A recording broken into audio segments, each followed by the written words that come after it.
Hey everyone, this is James Willis with MTB Strength Training Systems and BikeJames.com, and today I want to share 3 core training exercises that are going to help strengthen your core in 3 specific movement patterns that we need on the bike. We're going to take a look at something to improve our core strength as it pertains to our horizontal pushing and pulling, so our ability to move through our cockpit, our upper body through the range of motion on our bike. We're going to take a look at our lunge pattern, which is our standing pedaling. So anytime you're standing up to pedal, this is very similar to the lunge pattern. And then we're also going to take a look at a single leg RDL or deadlift, which is very similar to our pattern that we use, our hip hinge pattern, to move through our range of motion with our hips. So we're looking at the upper body, the hips, and then our standing pedaling pattern as well. So the first one with the horizontal pushing, we're going to take a look at a push-up hold. And so a lot of people are familiar with a plank, right? So something like even a high plank where you're like this, or coming down onto your elbows like this. So what we're going to do is we're going to get set in our push-up position, come down to the bottom, and we're going to hold this position here. So that is the push-up hold. Your goal is to be able to hold that for 90 seconds. You may have to start out at 30 seconds or less, but you want to get to where you can hold that low push-up position for 90 seconds. And again, you're really going to feel your core. And again, the core is not just your abs, right? Your core is everything from, all of this is your core. I mean, I once heard described, if you chop off your head, arms, and legs, what you're left with, the hips, the core, even this upper back and chest to some degree, are part of that overall core. And so you're going to feel all of these things having to work together to hold this position, which is what we want. So the next one we're going to take a look at is our lunge. And so for this one, we're going to get set, and we're going to come down into our low lunge position, just short of the knee touching the ground. And again, we're going to hold this position. So this one, we want to make sure we do both legs on this.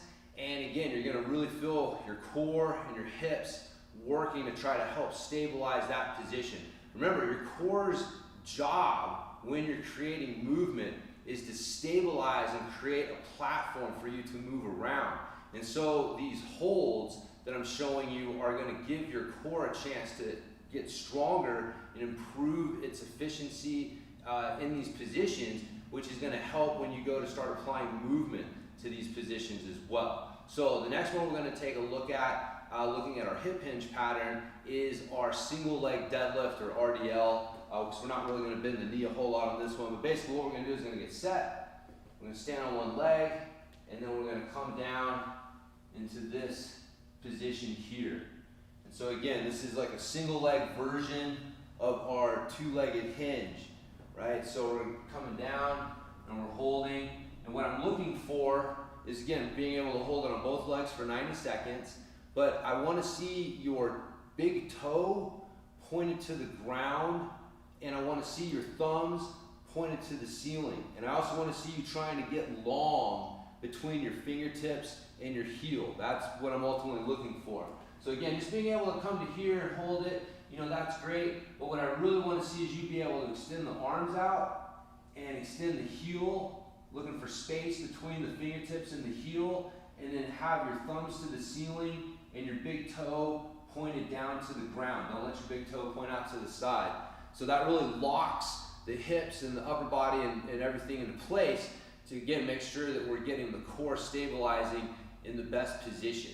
So those 3 exercises there, your push-up hold, your lunge hold, and your single leg deadlift or single leg RDL, those 3 exercises right there will go a long way towards improving your mountain bike specific core strength. Because again, core training is great, but if you're not creating core strength that can be applied to the movement patterns that we need on the bike, then I'm not saying you still want to work on it, right, for overall fitness and health and stuff, but it's not going to be as specific as exercises that are going to be in the same context, right? We're looking at what is the context that we're creating strength in. And on the mountain bike, we have a specific context, specific movement patterns that we use that we want to create strength within. And so this push-up pattern, the lunge pattern, and the deadlift pattern are 3 of those core movement patterns. And so by using these exercises, you're going to be able to strengthen your core in specific ways to these patterns, which is going to have a direct crossover to the bike.